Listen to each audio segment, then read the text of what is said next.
have that shift in perspective, then you just know that, okay, challenges and quote unquote obstacles are just part of your normal course of growth. Hello, hello, hello, everybody, and welcome back to the Profitable Private Practice Podcast. My name is Cheta, and I'm your host for today. And today I have with me Dr. Funke. Hi, Dr. Funke. Hi, Cheta. So good to see you. How are you? So good to see you too. I'm doing great. How are you? I'm well. It's good. That's awesome. I'm so Hmm. excited to have you on the podcast today. Yeah, thanks It's a for dream having come me. true. Everybody knows the sleep medicine doctor, so this is going to Oh, be fun. So, before we get started, could you please give us a 60-second introduction of yourself? sure. Okay, so I'm a sleep medicine physician. I am triple board certified. That means I went to school a lot and I kept going back. And I take care of kids and adults with sleep issues. I have a sleep medicine practice called the Restful Sleep Place. But I also have a company where I do coaching and speaking, consulting, and all kinds of other fun stuff called Restful Sleep MD. But the mission is the same, to help people thrive using sleep as their superpower. Amen. That is awesome. Okay, so I like to do fun facts, about the guests that come on the podcast. And I usually find these fun facts, inside of, on Google or Instagram, wherever I look for them. This time I found it inside of my house. So, could you tell us a little bit about this? Oh, And to the people who are listening who can't see what I'm holding up this beautiful bottle that, I got from Dr. Funke. It has beautiful African print on it, has a scripture and everything. And I love using it so much. So, could you tell us a little bit about it? yeah. So this was really, I mean, it's like when I actually started really putting myself out there, I knew I had this creativity in me, but I had a struggle with how to express it. And I just lost my mom. Mm, And at that time, and so I was just like, what am I supposed to do with this? So it was a way to yeah. channel just some of the maybe grief. And so I started this incredible business. It's called Radiate Brilliance. It's kind of retired now. I'm not practicing, I'm not doing it actively now because of the other things I'm doing. But Yeah. really a lot of what I did was just inspire women and men families through scripture, through my own personal reflections. And I had like t-shirts and water bottles and all kinds of, swag. And so that was one of them. Beautiful. I have so many in my house as well. So when you show that, I'm like, oh my God, that's beautiful. So yeah, so it's not, if you look on for radiant balance right now, you probably will just get on the Restful Sleep list because we're channeling a lot of our work on sleep now. But yeah, that was one of the things I did. I'm so glad that I got to get Yes. some of it early. So there's that. So let's go ahead and, dive into it a little bit. Could you tell us about, the first moment that you entertained the thought of becoming an entrepreneur? I would say that was after the pandemic, or no, in during the pandemic, where a lot of people were having the, come to Jesus experiences of like, is this Mhm. it? Right. So at that time I realized that I wasn't just feeling as fulfilled as I thought I would. I was in academic medicine, really thriving and doing well, but I just felt like, okay, there's more to this. And I really wasn't sure what more was, but that really made me lean into, okay, what are the things I actually enjoy doing? What are the things that I am really good at? And trying to find that synergy between what I enjoy doing, what I'm good at, and what can make profit. So that's really what that experiment or experience looks like. Wow, that's awesome. And then so what were some of, the key turning points before while you entertained the thought, between that time where you entertained the thought and then when you took action on it? What were some of, the mindset shifts you had to make? Well, I think, a lot of us, especially during the period of the lockdown, were drawn to social media where everybody was becoming an expert. And it just irked me the wrong way to see people who had no business talking about how to help people sleep well, really taking charge. And so I started to realize that as an expert, I needed to put I needed to put myself out there, because the person that has the mic is the expert. So I needed to grab that mic and really shout out loud that, the way to get good sleep, the way to optimize rest was really using evidence-based tools. So I would say I was inspired, it turns out, and Mhm. motivated by the influencers and those on TikTok who really had no business doing what they were doing, but they Yeah. inspired me, so it was a good thing. So it was a good thing. It Yeah. was a key turning point. That is awesome. So before did you have the practice before or after the pandemic? I had it after. So before I was employed, so there was a limit to the things I could do. So I was just providing a lot Mm. of education and I was providing a lot of, I was giving talks. I was Mhm. working with a few organizations. But the question always came back to, do you have a practice? And I couldn't really be there and speak and, try to divert people towards my place of employment. There was a little bit of Yeah. um, there was a little bit of a conflict there. And so I Mhm. realized I was giving people information, but I needed to help them to follow through on the things that I Mhm. was Follow through. recommending for Yeah. them. Yeah. And so that was really what inspired me to then, I left that employee position and then I started my practice. That is awesome. So you went from hearing people giving misinformation to giving information and then starting your practice. So that is amazing. So then since starting your practice, I would ask like a lot of so you started on social media, right? Mhm. Giving out the information. So did you have a lot of drive when you first started your practice? Like my drive or drive in terms of, Like traffic, like people coming oh in since yeah. you were already yeah. No, not really. I mean, for the first 6 months, it was just like sitting and watching paint dry. It was very Mm. painful. And I really thought that, now I had some social media following. People should just automatically want, and people should automatically want to come to my practice. But um, I really needed to step up my game, learn about marketing, learn about selling in a different way. And so it started off as a trickle, but then it's just really realizing that I needed to keep at it and then also troubleshoot to see where are people finding me, where are the people that I'm trying to get to come to my practice, where do they live, who do they talk to, and getting into those communities. And then eventually we started to see a shift. Okay. So then what could you talk a little bit about, some like let's say someone, is just starting their practice. What were some of the marketing strategies per se that you use to bring in people to your practice? Yeah, so I had to knock on doors. I went to people's practices because I realized that most people don't necessarily think about going to see a sleep physician. They just think of going to their primary care doctor or whatever. And so most of the time, it's the primary care doctor that says, "Oh, it sounds like you have sleep issues." Then they might refer them. So I knocked on a lot of doors. I did a lot of meet and greets and just meeting in, networking, gave my cards to anybody that was willing to accept it.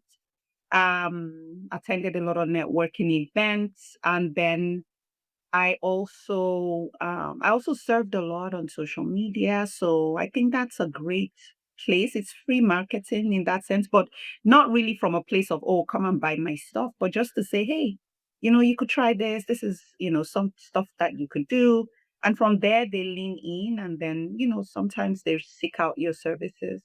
So it was a lot of that, a lot of putting yourself out there. It's very uncomfortable because as doctors, we just want to help people. We don't want to Mhm. seem like we're selling stuff. But I also had to have a mindset shift to say, if I continue to keep myself as the best kept secret, I was really doing a lot of people a disfavor. Again, I have nothing against being an influencer and having a million followers on TikTok, but if that's the only piece of medical advice people are getting from someone who's not credentialed to give that advice, then me hiding behind my doors was really doing a disfavor to my world. So that Mhm. shift allowed me to really step outside of get past myself, step Mhm. outside even in spite of the discomfort and do what I needed to do. Mm. That's amazing. So you went ahead and put that discomfort in the back seat. Mm. That's something I hear Dr. Una say often. So then since starting your practice, what have been your three biggest let's talk about like your biggest wins, or you can do like the challenges and how you overcame them. Let's do that. So some of the challenges that you went through with starting your practices and how did you overcome them? Yeah, I mean, I think the first, like we talked about, was Getting out the way. navigating, almost feeling like people were rejecting me because I would say come and they wouldn't come. So getting Mm-hmm. past my own self and some of the limiting beliefs, because when the week runs out and you're like, okay, I really didn't see anywhere close to the goal number of patients I wanted to see. Is it that I'm doing something wrong? So all of that. So getting through um the mind drama of not seeing or patients not coming. That was one. But the way I overcame it again was it was reframing to say, okay, if my schedule is not full, that means not enough people know about me. So what I would do, for instance, if I say maybe I am supposed to have 6 patients, right? My maximum number of patients, because my practice is a cash-based practice. The Mm-hmm. maximum number of patients for the day is 6 patients, and there are only 2 patients on my schedule. That those 4 hours have to be spent doing revenue and patient generating activities. So that's it. I'm like, I'm gonna work as twice as hard to fill that schedule. So that's really that would became what I used, and and so it didn't feel like a letdown. I wasn't just twiddling my thumbs and feeling sorry for myself, even if patients didn't show. And then I think the understanding that it takes time for people to know you, to like you, to trust you, to know about you. So I think that's really been, it was a big shift and a mindset win, I would say. And the second is the way I've become positioned in in the marketplace, right? In Facebook groups, in social media, like you mentioned, I am the sleep doctor. Like I've embraced that as it is. Like Yeah. people telling me that when they're scrolling on their phones, and I don't know if it still take this as a compliment or not, but they see my face, and I'm like, I want to be stalking you at night. Are you feeling judged because I'm thinking of me? But just the awareness now, because of the work I do, people are just more aware of how important sleep Mm-hmm. is to their health, and they're taking the Yeah. right steps. And I have people dropping in my DMs to say, I got 8 hours of sleep. Are you proud of me? And I'm, thumbs up and cheering them on. So that feels good because here I was thinking, I'm just going to make that little change in my community and see my patients. But I am really shifting the narrative beyond I live in and I work in Horsham, Pennsylvania, beyond Horsham, Pennsylvania, beyond Montgomery County, to people in other countries telling me, oh, they found my YouTube videos, it's been so insightful. So that impact I really didn't see. I mean, I eventually saw that coming, but I saw it come very quickly. And again, it's really because I stepped through and I navigated through all the discomfort. So that's been good. Mm-hmm. And then I would say another thing has been just really, in addition to that, the positioning and the recognition is the time freedom. I mean, and the autonomy that I have in making decisions. So being able to, not take permission to do stuff. That doesn't mean I'm not working hard. I'm definitely, I think I would say working even harder now on my business than I was when I was employed because the buck stops with me. But then I'm able to create this practice of my dreams, and I'm working towards the life of my dreams. And I think just having a practice designed this way suits me, suits the patient I want to serve, and it's really helping me to work in a way that makes me feel very aligned. That's amazing. That's beautiful. And that's I know that's a lot what Aunt Trinity talks about is the, having your dream business, having your dream life and things like that. So that's awesome. So then since starting your practice, what have been your top three tangible wins? I started my practice in the basement of my office on Zoom. I just went Zoom and I'm like, Wow. well, like that, yeah. So it was all just telemedicine because I didn't want to take a loan to rent some big office and And really, it was pretty gutsy of me. I'm building this concierge or holistic sleep medicine practice. Like what is that, right? So it Yeah. almost felt like a proof of concept, but I needed to bet on myself. So I started very small. And then after that, we moved into a subleased space, which was amazing because I got to work with some incredible ENT doctors, Mhm. and that served like as a great collaboration as well. And then, I think one big win is we now own our own, we're now in our own space, our beautiful office space. I mean, you come in and your heart rate drops, you breathe a beautiful sigh of relief. It's like a Mm. respite. It's like my second home. Sometimes I leave home, like I'm going to the office, even if I don't Yeah, have, because it's just such a beautiful space. So that's something I've been proud of, just designing the space to be very calming and things like that. I've loved that. that's And then awesome. also, another big win is, being able to hire a team. I never imagined that this state or this stage in my practice that I would even have two or one employee, and now I have four, and they're all able to generate revenue. They're not just I'm not just building a team to hire people for the sake of hiring. So being able to Mhm. strategically hire, and that really is elevating practice. And these my team is phenomenal, right? Like I've been able to go away on vacation and they just have that, they just holding the fort, and that's been that's been incredible. And I would say also, when I started in terms of even just for revenue, right? Starting off, I started off, I was doing a lot of locums because I really wanted to make sure that I built the practice in a way that I wasn't grabbing and desperate for money. But I didn't, again, just personally, I didn't really want to take any big loan or things like that. And so slowly but surely, we've been able to, because of the revenue the practice has been able to generate, we've been able to cut back on the frequency of the locums that I've been doing. So that, really reflective of the profitability of the practice, because there's no point building a practice that's not going to help me serve as well as earn. So that's been good. Mm, that is awesome. So let's talk a little bit about how the business school has impacted, the wins that you've given. Could you tell us a little bit about your experience with the business school? When did you start? How did you find out about it? What pushed you to finally join? Yes. So once I realized that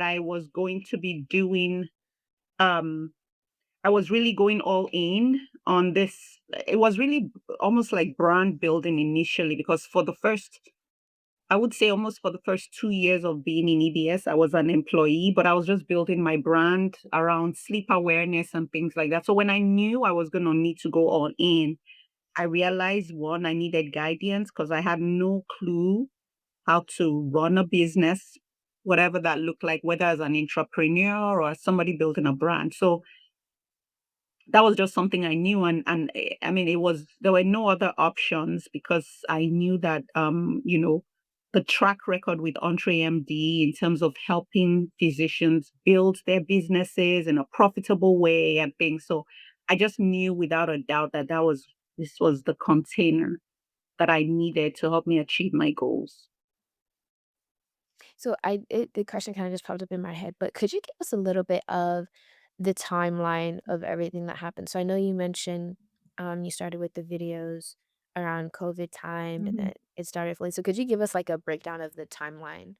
Yeah, so I was just doing my own thing, being a doctor in the hospital, but on the weekends I would, do videos, create content, just me. I was doing my social media posts, and I started gaining traction. And then from there, um, I realized, okay, how do I make profit from this? How do I earn while I'm still employed? So I started doing paid speaking. So I started taking on paid speaking opportunities. Initially, I took free. I'll just talk on any platform, anybody that was willing to hear me talk. Then after Mhm. that, I started really getting more paid opportunities.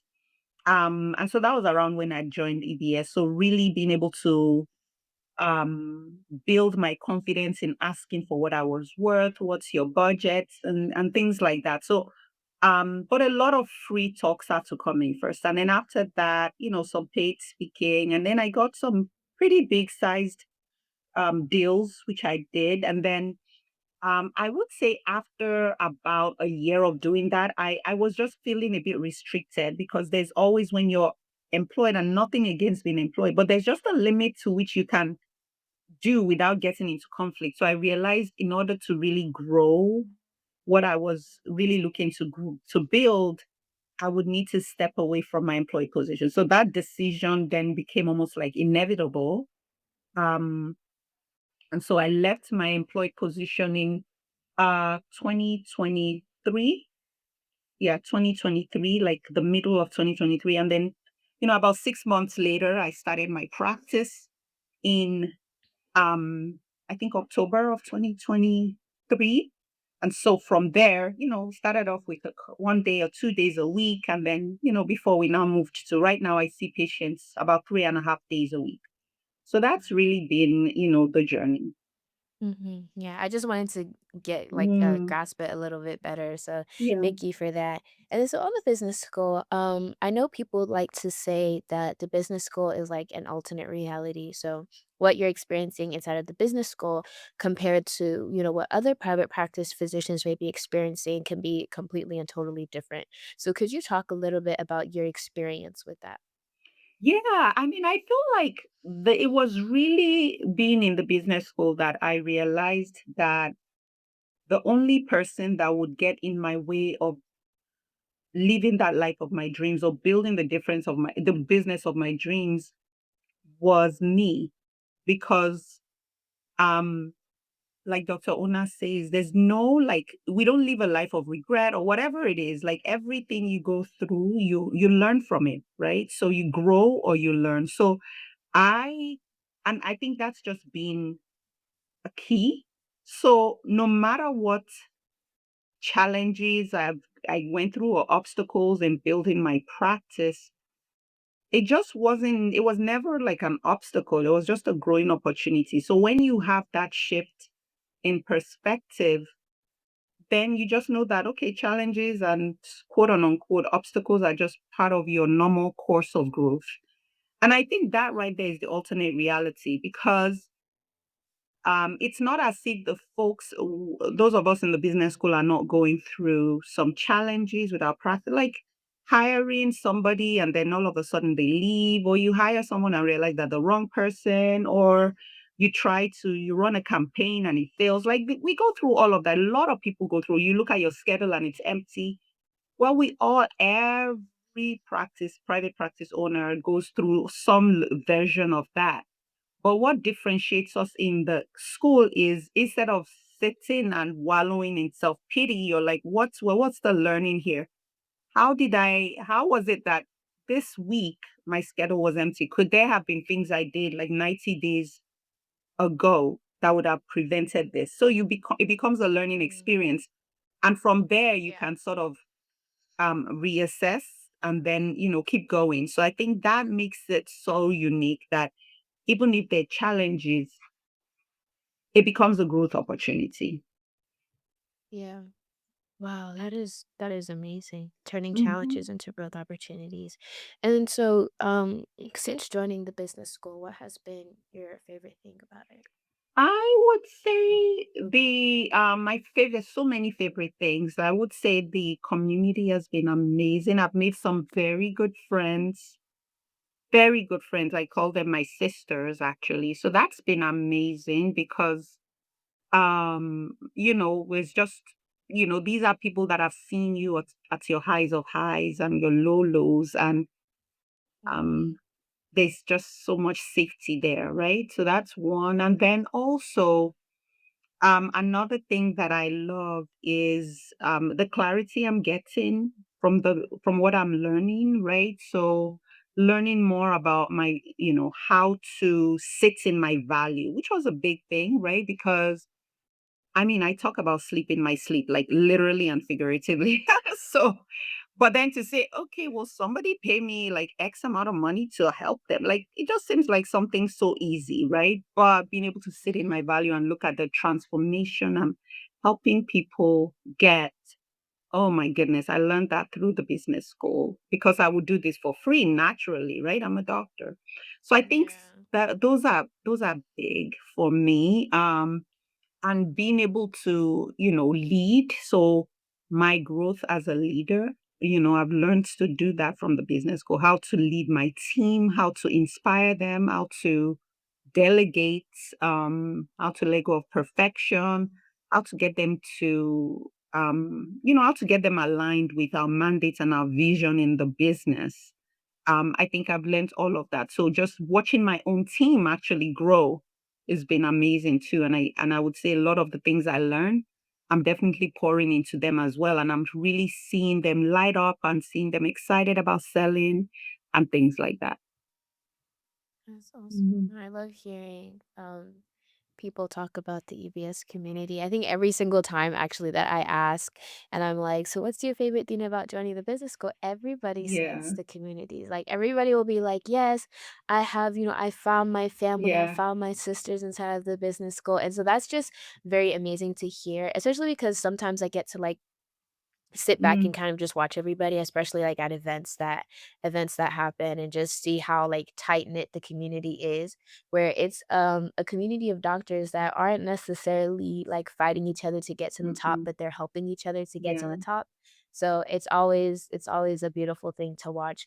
And so now if you like let's say you see someone, right, who is a bit on the fence about joining the business school, what would you tell them so that they, what would you tell them about the business school that you believe would convince them to join? Yeah, I mean, I think, you have to think about it. Like, you can do this, you can absolutely achieve whatever goals you set.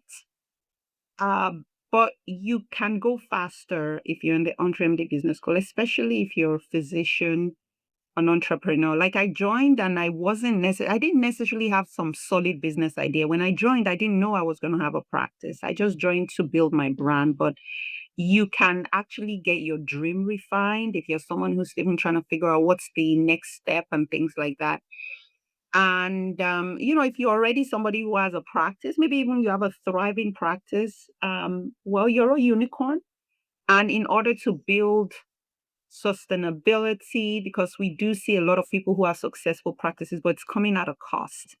And I love one of the things Dr. Ona says, which is you got to build your dream business and your dream life. So if you're someone you feel like you're doing okay, well, imagine doing not just okay, but thriving, and not just thriving in your business, but also thriving in life, like your family's priority, your faith, whatever it is that you feel is priority. You're able to learn how to lead and delegate and build a business that's actually thriving enough without you necessarily burning out. The Entrepreneur Business School gives you the tools that you need to accomplish that. Mm, that is awesome. And so to everybody who is listening, Dr. Una does say this a lot where she wants you to have your dream business, but not only your dream business, but also your dream life. So one of the things I personally would recommend is that you book a call so that because EntreMD is here to help you. You have a need, we're here to help you with that need, to help you grow to the next level, to do all of the things that you need to do. But you may be listening to this and you're like, okay, well, I don't necessarily know if I should jump full force into the business school, if there's some other things that I need to do first. So I would recommend that you book a call. In this, you'll be able to sit down with one of our team members and just go over the next steps that you should start taking. So it's entremd.com/success, and our team would absolutely love to talk to you. And now, Dr. Funke, you did talk a little bit about this, about how Dr. Una says dream business and dream life. And I feel like that has honestly like been the recurring theme throughout this entire episode. But in what ways have you experienced that, both your dream business and your dream life? So I love the fact that I own my time. I literally own I think there's nothing for me that's been big. I had my kids have stuff they need to do, and to be able to step away. We're now at a stage where we're doing, college tours. And I'm thinking if I didn't have my own practice, then it would have been like my husband and I playing tag team. Well, only one person can go. No, guess what? We can all go. So being able to be there for my family, being able to take time. Like a fair last year, I took more than 5 weeks off, and the business still, Wow. hits our goal and exceeded our revenue goal. So all of that is what I want. I even though I stepped away, my revenue didn't tank, right? So Mhm. that's a dream life, right? I didn't have to worry about, finding somebody to cover. Oh my goodness, I had a team that really held things down on ground. So I think that's incredible. And I don't know, by the time this episode airs, I'm getting a puppy. I never imagined I could ever do that. I'm getting a dog. Like I was like that, and that he's so cute. He's so cute. We already met him and all of that. But I I I couldn't do that if I didn't have a practice where I could be like, okay, I could absolutely do this. And this has been something I've always wanted, but I just never felt like I Mhm. had the time to be able to nurture. I'm trying to keep those kids alive, all of that. Now throwing up, but now everybody's thriving. So we get to have Yeah. that. So I think that's beautiful. Yeah. That's very beautiful. And I'm gonna, pick apart your answer a little bit. You mentioned that you took like 5 weeks off and that your practice hit and exceeded the revenue goal. So could you talk a little bit about that? And if you want to get into numbers, you can also get into numbers, for people who are listening. But what were some of the things that you did that you put in place, measures that you put in place in order to make something like that possible? Yeah, so I think it was really putting in those reps, building my referral. That's been one of looking at where are my patients coming from. So Google reviews is a big place. So we're constantly going out for Google reviews from our patients because when I ask people, how do you find us? Oh my goodness, you had, almost 100 Google reviews and everything. Everybody says about you is phenomenal, or so that's one. Or networking, so really being having a heart of service. So building those systems in place has helped maintain consistent patient influx. And so even and so the way we just planned it was, if I'm taking time off, then 2 or 3 weeks ahead, we are really trying to pack the schedule, because I know that I'm not going to be in the office for maybe 1 or 2 weeks. And then right after, my team is just working really hard in getting patients on the schedule. So that way there was a balance. So even though it felt like, there's a week, because I'm the solo physician right now seeing patients. So even if the schedule has to be empty because I'm not in clinic, we really had, great a schedule that was full before and a schedule that was full after. And so we just kind of kept it going. So that really gives us, the flexibility. And, my revenue grew by, I think it was like 179%, which I don't even know how you do that kind of math, right? So we more than doubled. Yeah. So it was awesome. This was never something I imagined we could achieve. And this was even in spite of taking a fair amount of time off. So that's really Fair amount of good. time off. Wow, that is that's mind-boggling. Wow, that is amazing. Okay, and then so now if you could say something to a private practice owner who is feeling a little bit challenged, what would you tell them? I would say Give me a a quotable quote, quarter a po quotable quote. uh, I'll take it and I'll put it on the every Instagram. work works. I'm gonna steal from your mom. Every work works. Just keep doing it. Be willing to sort of reassess, like pause, right? That's the thing. And the Mhm. book, seven figure physician entrepreneur by your mom, Seven-figure the physician physician CEO. CEO, exactly. I think that book is powerful. Like I would say, pause, buy the book, and then keep going, knowing that every work works. Because there she talked about, you know, first of all, how to build, how to dream, number one, how to set your goal, how to build your team, how to build your patients, your patient volume. And one of the things I loved that book was so powerful about, what it talked about, was how to navigate challenges in your business and how to see those challenges as growth opportunities. So maybe the question you should ask is, what is this season? What can I learn from this season? Um, Wow.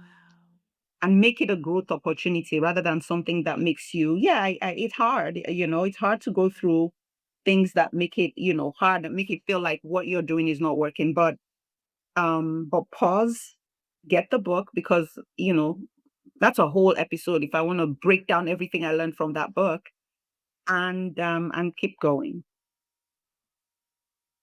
Wow, that is awesome. So you heard her. You should definitely get the book. And I'll make sure that the link for the book will be down in the description of this video. So that is absolutely amazing. Thank you so much, Dr. Yeah. Funke. And now for anybody who is, interested in finding you or they want to get to know more about you, where can they find you? We're on social media. We're in all the places. Facebook at Restful Sleep MD, Instagram at Restful Sleep MD. My website is restfulsleepmd.com. And we actually have a brilliant, hot off the press insomnia course because I'm licensed in Pennsylvania, New Jersey, California, and Virginia, only 4 states. So if you are somebody struggling with sleep issues, I know a lot of physician entrepreneurs are not sleeping. I want you to go to restfulsleepmd.com/course. And it's an amazing insomnia course, which that's the same framework I use for my patients that gives them mind blowing success. So that's definitely something that I feel like it's a gift to the world. That is amazing. Okay, so Dr. Funke, I just want to say a really, really, really big thank you. This episode has a lot of quotable quotes. Just know that if you're like, "Oh my goodness, I feel like the things that I'm seeing on her Instagram are things that I said that are." I'll be using every single ounce of content that you have given me. So thank you so much for this. I'm so glad that you were able to be on the podcast Yeah, today. no, thank you so much, Cheta. Thanks for the work you do. You're awesome. Thank you. And also, everyone who is watching, I want to say a very big thank you for listening to this episode. And it was a pleasure to be with you today. And I want to remind you to not allow this podcast episode to be your best kept secret. If you feel like there's someone who is dealing with some of the things that we talked about in this episode, then you would definitely want to share this with them so that they feel encouraged and so that they know exactly what they will need to do for their next steps. So I want to encourage everybody to share this with a private practice doctor. Like you're a patient listening, you're like, hey, maybe my doctor might need some of this. So then you send this to them, or if it's vice versa. So thank you so much to everybody who is listening, and we will see you next time. Bye, everybody.